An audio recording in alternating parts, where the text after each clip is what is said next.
for giving us the time. There's at the AdoptAVet Dental program, a lot of what we use is either Facebook, YouTube, Right. Different web pages that we have on multimedia. What people don't see are the personalities and the people behind the pictures and the smiles that we have. I don't think we do justice to our to the people that are seen here, because they'll see the before and after picture and people are like, oh wow, that's amazing, but we don't consider that amazing. What we consider amazing is what you did for our country, and what you continue to do in support of our veterans. And we just it's just so important for us to let people know who are the people behind the smiles, right. Who are the people behind what we do. And we're so blessed to be given the opportunity to even do what we do. We have so many people that donate to this program.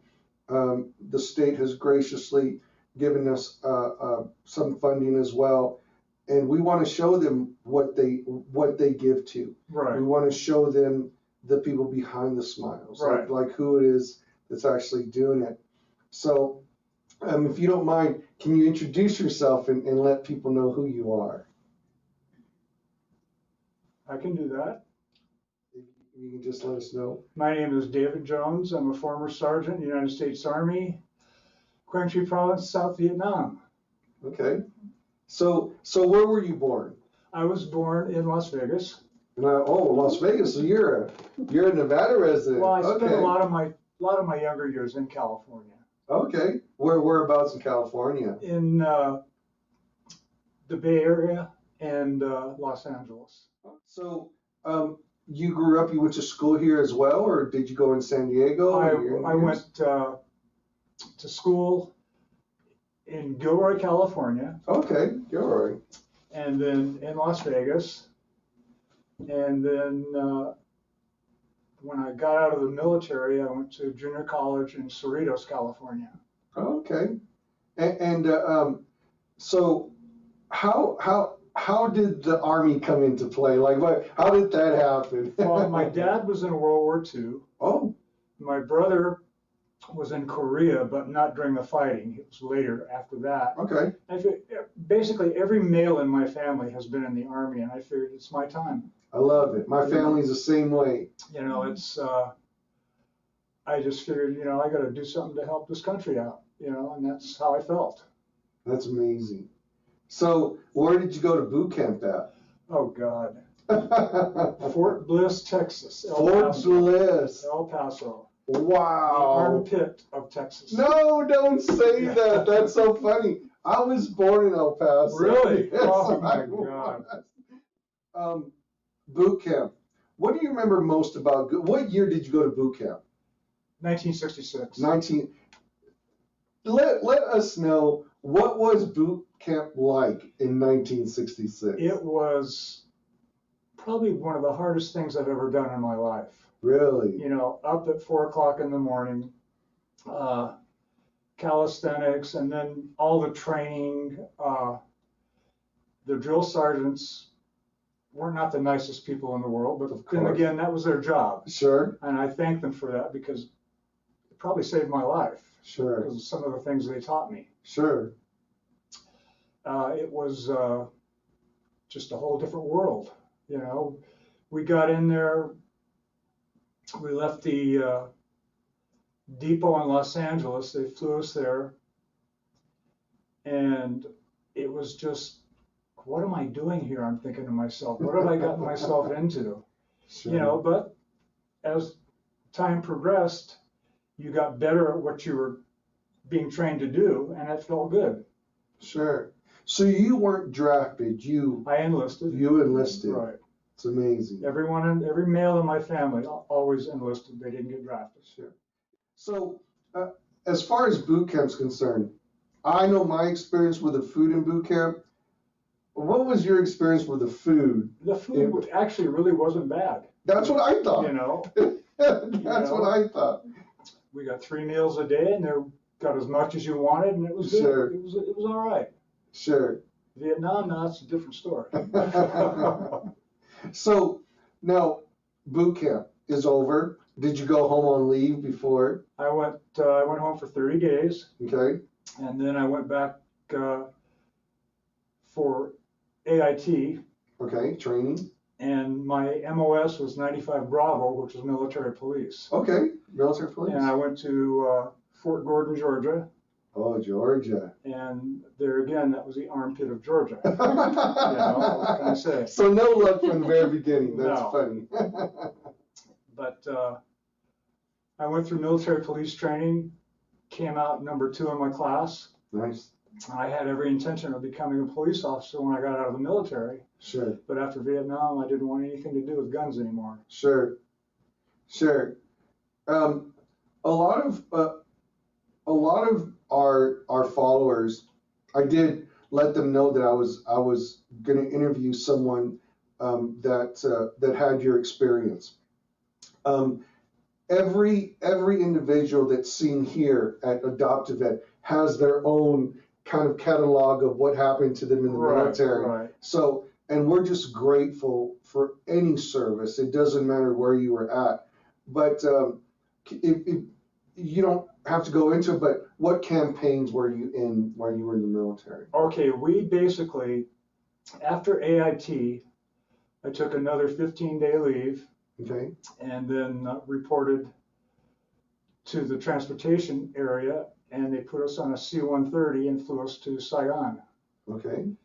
And that's when it really hit me, because when we landed, you look off to your right, all these metal caskets, and I'm going, oh my God, this is not going to be a fun trip. Sure. You know. And then we were a little village up north called Quang Tri. That was our fire base. And I was, when I got there, they didn't need any military police. So they took me out of my MOS and made me an 11 Bravo, which was infantry. Okay. And then they assigned me to the 1st Cavalry Division. And I had never touched an M60 machine gun in my entire life. You know, we didn't use them because I wasn't an infantry MOS. I was a military police MOS. I was assigned to a helicopter unit. I was with the 1st Battalion Sea Troop 9th Squadron, Quang Tri. Okay.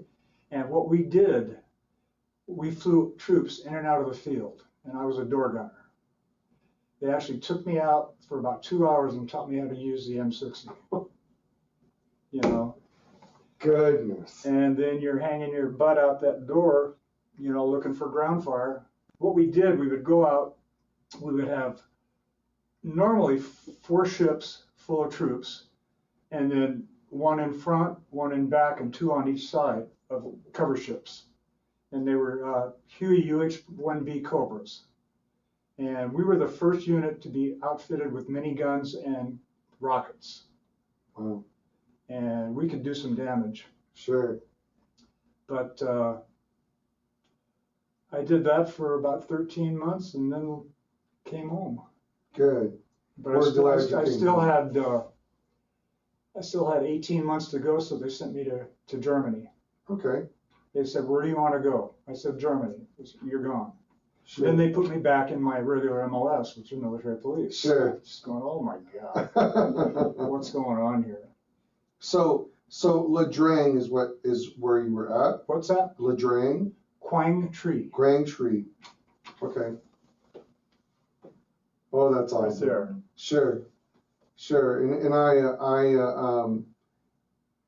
those experiences, you know, they mean something to us. I know you lived it, but for the people that work here, Heather, Charlotte, Penny, right. Linda, Chelsea, myself, these stories that we get to hear that our followers don't necessarily get to hear. And so every time that we see someone new come in, we know there's something behind that smile that we see. Right. And we just want people to know it's just not about healing teeth. It's right. about giving back to the people that gave so much to our country. Well, you guys, they did just a really good job for me. You know, it took a long time, but it got done. Sure. So if you could, how did you find out about Adopt-A-Vet? I saw Linda on TV. On TV, wow. With one of her first people. You know, and there was a telephone number, and I called that number and got a hold of Wayne, Linda's husband, and I talked to him for about 45 minutes. And he said he would get all the information to Linda. And about a year and a half later, I got a phone call. It was Linda said, I got you a dentist. And wow. Just things started progressing from there. Dr. Vaughn out on Vista in Sparks, he treated me like gold. They all did in that office. Sure. Sure. And they just did an outstanding job for me. In terms of when you came in and when you left, if you could describe Adopt-A-Vet in one word, what would you say? Fantastic. Fantastic. Fantastic. Well, I can tell you, for me, when I hear your stories and all the veterans that come in, the one word that comes to me is country. Absolutely. And we are so grateful. Well, the way I look at it, somebody did it before me, somebody did it before them. It was my turn to do it. And that's just how I feel, how I felt. If I could do it again, I would. And just so you know, this is why we do what we do.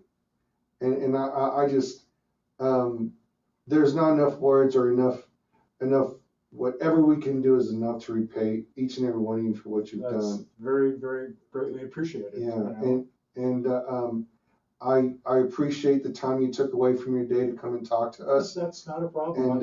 And anything I can do for you guys, Linda knows that. You know, it just, it's taken 50 years for us to be acknowledged.